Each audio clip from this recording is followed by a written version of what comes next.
All right, you get first shot. You're the birthday boy. Birthday boy. It happened to be my birthday. We're down here fishing. We go down to Key West, meet Nick LaBadie. Nick asked what I would like to fish for. I said, wouldn't it be cool if we got a slam on my birthday? Birthday tarpon. All right. Oh, I didn't even say happy birthday. Happy birthday, Tom. Thanks, man. A slam is just a kind of an accomplishment to be able to catch a tarpon, a permit, and a bonefish all in the course of a day. You got it? Yeah. Yeah. All right, nice job. Good job, brother. Tell you this, boys. Happy birthday. Oh, yeah. Come on, come on. Oh, he ate it. He ate it. He ate it. Nice, baby. Yeah, that's what I'm talking about. I thought you said you had Got him, relax. Oh, dude, he just ripped my boat off. Oh, awesome. Look at that big boy. Woo.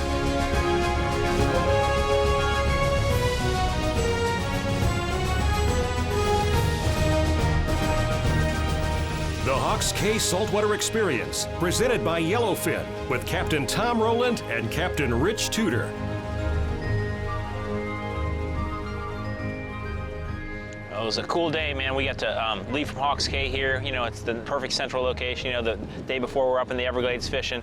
You wanted to go down to Key West and try for your slam on your birthday, so we just hooked up the skiff this time and rolled down there. Yeah, it happened to be my birthday. We're down here fishing. You know, I thought, let's go down to Key West, do some fishing. There's a guy down there that I've been hearing a lot about. I wanted to spend the day with, and man, it just worked out perfect. We go down to Key West, meet Nick LaBadie, and have him take us fishing. And man, it was fantastic. We lucked into a beautiful day.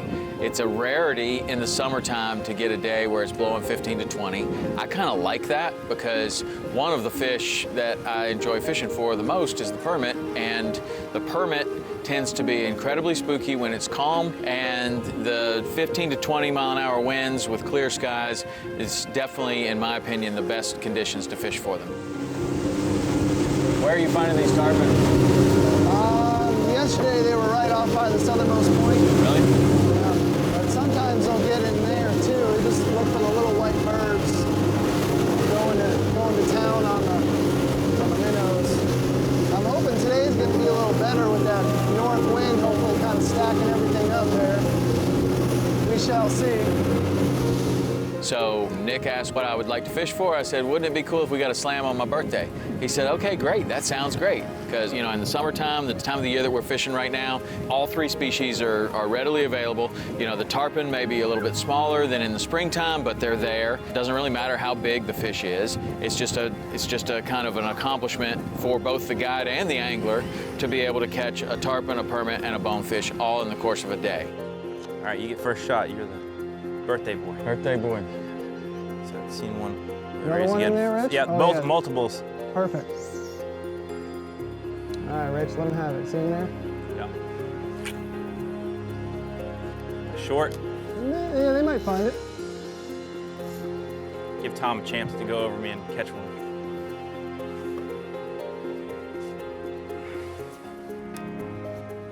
There he is, real.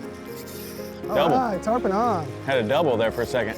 Yeah, that's awesome. Oh, doubled up. Yeah, All man. right. How about that? Sweet. Right on. That is so cool.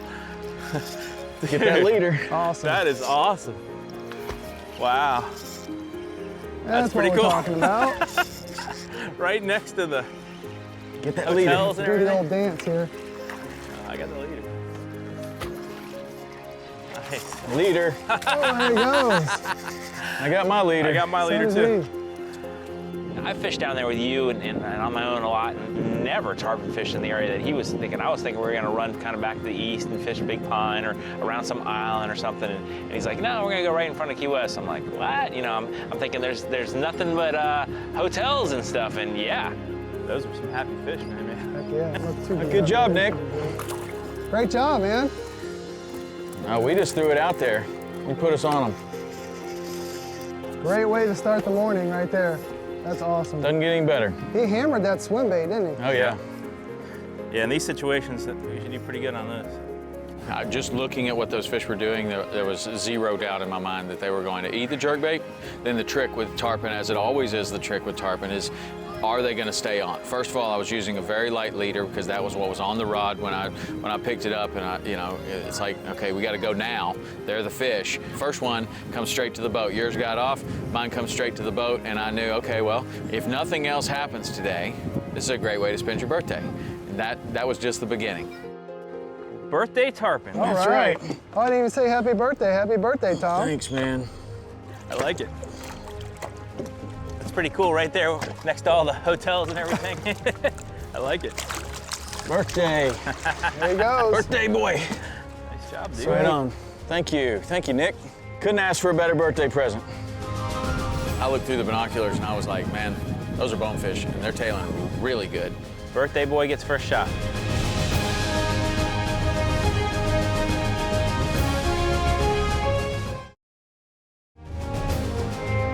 The Hawks Cay Saltwater Experience, presented by Yellowfin, is brought to you in part by Hawks Cay Resort. Find what lures you. LOWRANCE, America's #1 fish finder. B&W Trailer Hitches, towing adventure. Mercury Marine, go boldly. St. Croix Rods, the best rods on earth. WAYPOINT. And by Ameritrail. Daiwa. Marathon, Power Pole, and Vibe.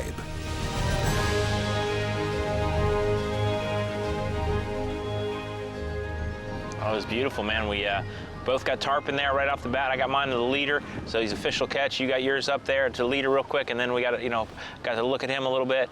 And and this was where it was an interesting scenario. You had slam on the brain. This is where I get in trouble. Is I have that don't leave fish to find fish mentality a lot of times, and there were still plenty of tarpon to be had there. But it was like We could have spent another 2 hours there, easy. But it was like, all right, let's go for the next one. And we're turning this one into a permit rod. As long as we have one of each for now. I said this will be bonefish. 2 white rods will be light leader bonefish, I guess. Do you have a permit? Is there a permit rod rigged up, Tom? Yes. I got one permit rod right here, ready to roll. Yes, and this could be a permit rod too. So you want two bonefish rods? Is that already trimmed, or you want to trim it? Yeah. Okay. Good. Awesome. I like bonefish jigs. Especially if we want to cheat and put a little piece of shrimp on We're there. happy to cheat. That's not cheating. That's fishing. We're happy to fish and cheat. Both. Intelligent. We need all the help we can get. Interesting thing is, Nick was, well, if we want to get this slam, let's go now, because he was concerned about the permit. He knew we needed as much time as we could because of the permit, because the clouds were moving in and they're really hard to find without good sun, and so he wanted to maximize the time there. So that was a strategic decision. I was very impressed with the way he was thinking. He bounced around all about the tide. He had a specific place, he wanted to be a specific time, and he had that tide wired. And what we've constantly been hearing about down there from everybody we've talked to, all the guys that fish out of there on a regular basis, is how great, not good, great the bone fishing's been. So I'm thinking, yeah, maybe there's 1 or 2 around here or whatever. We pull up to this spot, and we're looking up on the flats like, what is that? What is that? Those are tailing bonefish. I mean, here they are, they're popping up, and I'm like, whoa! Yeah. It was just like I was used to seeing back in Islamorada. Could have been a firm. I think Well, those are that's bonefish. bonefish. Bonefish up there It's tailing inside. bonefish. Yep, tailing bonefish. All right. That's awesome, man. Cool. I got the binoculars out right away, and I was like, I'm gonna check this out, from a distance. And Nick's got really good eyes, and he knows exactly what he's looking for. But you could see him further with the binoculars, and you can make sure that that's not a bonnet shark, that that's not, some mullet, whatever. I looked through the binoculars, and I was like, man, those are bonefish, and they're tailing really good, like really good. Birthday boy gets first shot. God, see, tons of them. They just turned back to us for a second, and then they. All right. They're coming out. Let's get that Yeah. jig in there. They're going left. On. Give him some backup. Yeah, Double up, baby. Rich.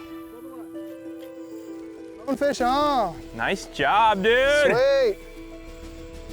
They all going right. I know people talk about tailing bonefish in the Bahamas and stuff a lot, but it's not something you see every day down here in the Keys. That's really cool. That's incredible. Good find, man. It's a perfect day for it. Nick had us set up with a jig for the bonefish. millions of bonefish have been caught on jigs. But I'm thinking, okay, well, if we're going bone fishing for tailors, probably live shrimp or something, maybe fly fish for them. And straight to the jig. The jig that he pulled out, as soon as he pulled them out, I'm thinking, man, those look big. I'm like, that's your bonefish jig. These were the heavier jigs, I guess, 1/4 ounce. And he liked this because they're bigger. He can cast them further, cast them into the wind. And I'm like, all right, cool. He did trim them down a little bit, which was nice. And these bonefish are tailing up there. And I'm thinking, man, should we throw the jig? I was worried about getting in the grass. I was worried that I just had not done that much. But he had the jig. He told us to throw them.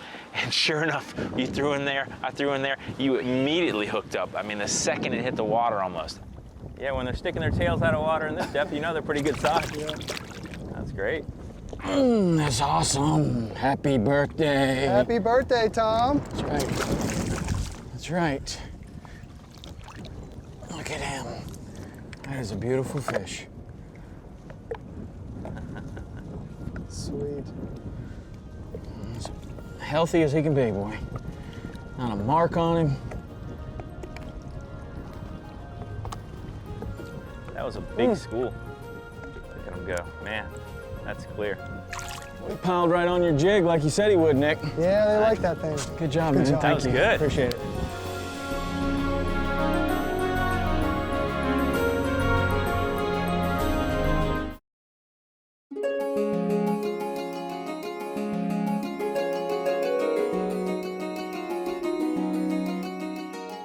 Oh yeah, that's our boys. Right there. Big school. Look at those silver tails, man. Right at 12 o'clock right now. Look at those silver tails sparkling in the sunshine.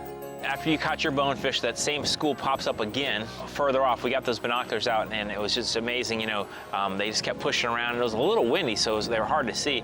But when you pulled the binoculars out, you could really, you know, just tell that little push of the wake, and then you start seeing the tails popping up, and sometimes they were just barely tipping out of the water. Oh yeah, they're Isn't tailing that like something? crazy. Oh wow. Yeah, you can see the mud now that we're getting closer. That's super cool. All right, I guess I need to catch one of these.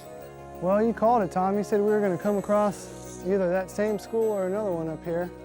This is the spot you said you Looks liked. like they're coming our way. I'm going to start stopping us here. That jig can probably almost make it there. Ready? Go first. But we were able to follow him until finally we got the right shot, and I threw in there, and man, that jig hit right in front of him, bump, and he was on it. There's one.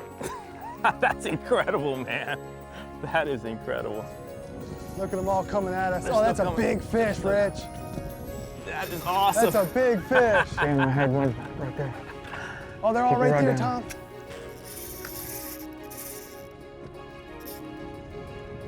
Oh, that is cool, man. Oh, pulled it away from him. That is so cool. Look at the one following mine. There's there's Look 10, at that big school. 20 of them following me. Big bonefish, big run, you know, just amazing to me. The first thing I kept thinking was, these are great bonefish. They were hungry, they were cooperative, as opposed to some of the bonefish that I fished in the past that you throw that jig too close to them and they all go that way. Yeah, you guys definitely stole our island rod of fish. This is what we were catching all the time back there. And they apparently have moved south. Wow. Yeah.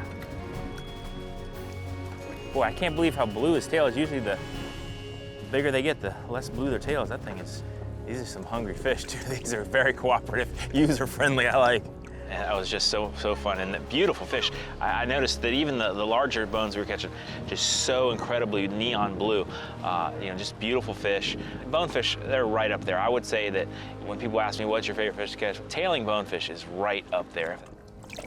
That is awesome. Very cool. That's a nice fish. Right on, boys.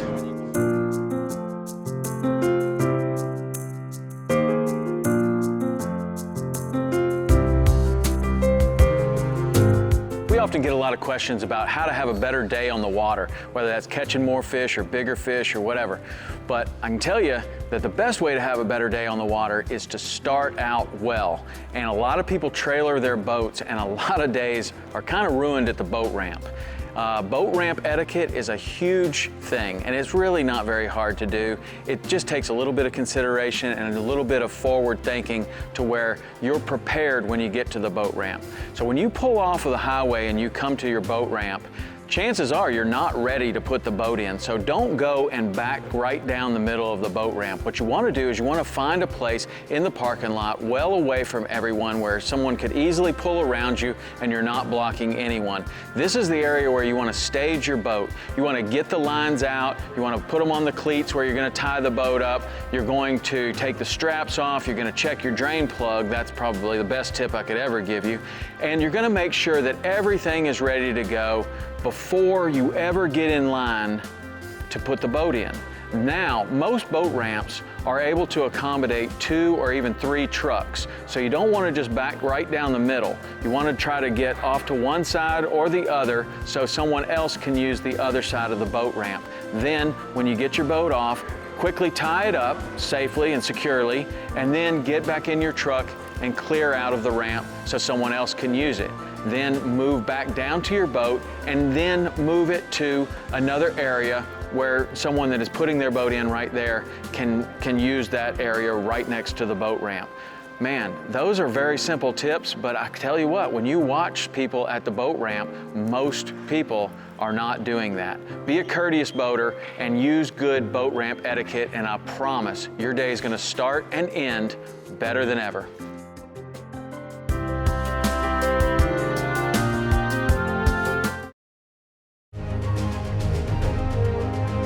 The Hawks Cay Saltwater Experience, presented by Yellowfin, is brought to you by Yellowfin, only in a Yellowfin. Hook. Bass Pro Shops and Cabela's, your adventure starts here. Florida Marine Tracks, clarity in navigation. Buff, for the ultimate sun. And by Motor Guide. Nikon. Wiley X. Lithium Pros, and Burnowin Rod Holders. Hey guys, thanks so much for watching the show. You know, we'd like to get to know you better, carry on the conversation, and the best way to do that is follow us on Facebook, Instagram, and Twitter.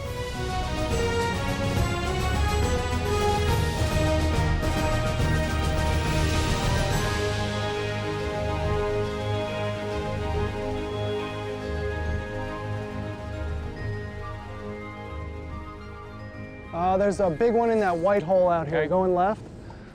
See him just getting ready to come to the left point of that white spot? Yep, he's going, throw it to the left point of the white spot as far as you can. I don't see him. Just past and to the left of that. There he's in that dark bottom now. That was a coup to falling him out? Huh? Something. Oh, there he is. I got him. Got him. Okay, right here. He spooked when it hit the water, man, from 15 feet away. Maybe he saw it. Oh, he saw it. He's on it. He's right there. Oh, yeah. Come on. So you got it? Yeah. Got it. All right, nice job. Woo, yeah. Yeah, Tom. Good job, brother. I'll tell you this, boys. Happy birthday. I need to go after that fish. Yeah, I'm gonna start pulling it down. Get in that channel, we get sharked. When Tom told me it was his birthday and he wanted to slam out, I was like, all right, let's do it. We're gonna put it to the test, you know, and there's never an easy slam. It's not anything you can just walk out there and, you know, there you go. But started off with the tarpon, had that one, whacked that swim bait, perfect, got it to the boat. First thing in the morning, all right, tarpon's done. You know, been seeing a good amount of bonefish out there. Pretty confident we can stumble across a couple of those, and sure enough, we found that nice group tailing. We got our bonefish. And then for the tough one, the permit. As always, they're gonna be the hardest one to get. And we had to work through some shots. And finally, you know, we saw that nice big fish and made a perfect presentation to him. That's good fish, Tom. Yeah, it is. Good job, man. Well, we had to work for it a little bit. Yeah, we did. To be able to get a Key West Grand Slam is something in itself. It's a very challenging fishery, and you really have to not only be able to understand and control the equipment and the spinning rod and make a great cast with the 15-mile-an-hour wind, but also understand the fish and how it's going to react to what you're presenting to it. I mean, to keep a tarpon glued on. I mean, not many people are going to be able to do that on the first tarpon they ever hooked. Bonefish and this much water tailing, pretty spooky. You know, you have to make a nice presentation. Of course, anyone who's ever permit fished is going to tell you they're not the easiest ones to catch either. Something might be right chasing on the him. surface. I know, that's why I'm trying to stay right on. Wow, he's a big one, dude. He is bigger than I thought. He's really big. You start seeing the length on him. Watch these buoys. And it's just a great time of year for the flats fishing down here, so that worked. We had a beautiful day with some sunshine, and just like you do every day on a charter, had to wing some stuff. Got, you know, go find some sunshine, and just really worked out. We got all day. One more time. All day, baby. He's almost done. He is definitely bigger than I thought. That's a whopper, man. Look at the size of that guy. You didn't want to catch his little permit. Put on the big old giant crab. I'll tell you what, there's no better way to celebrate a birthday. No, there is not. No better way. Cleaning out. Oh, it's good. Yeah, Stay where you got. Yeah! Birthday slam. Happy birthday! Give me some. It's right on, Nick. birthday, Good brother. job, buddy. Yeah. Now that is That's no joke. a stud. No joke. He Way to finish off the slam. No. No joke way to finish off the slam right there, boys. Nick, you did such a great job today, man. There's so many things that can go wrong. We went after him. It was a good fight. We all knew it was a nice big fish. There was no joke about it. And you know, gotten a lot of slams, but that one was particularly rewarding because we were fishing with Nick for the first time ever. He had done such a good job of putting us on the fish, but not just putting us on the fish. He called his shots all day long. He put a lot of thought into his guiding. He was very well prepared. And you know, on top of that, there's a lot of guys that are well prepared. Nick was a real fun guy to spend the day with. He had a very good attitude, very good guy to spend the day with. I really enjoyed it. Yeah, it was a pleasure, and what an incredible day to celebrate your birthday. See you, buddy. Off he goes. Woo! Happy birthday, bud. That was fun, man. Nice job, That's man. such a great way to spend the day.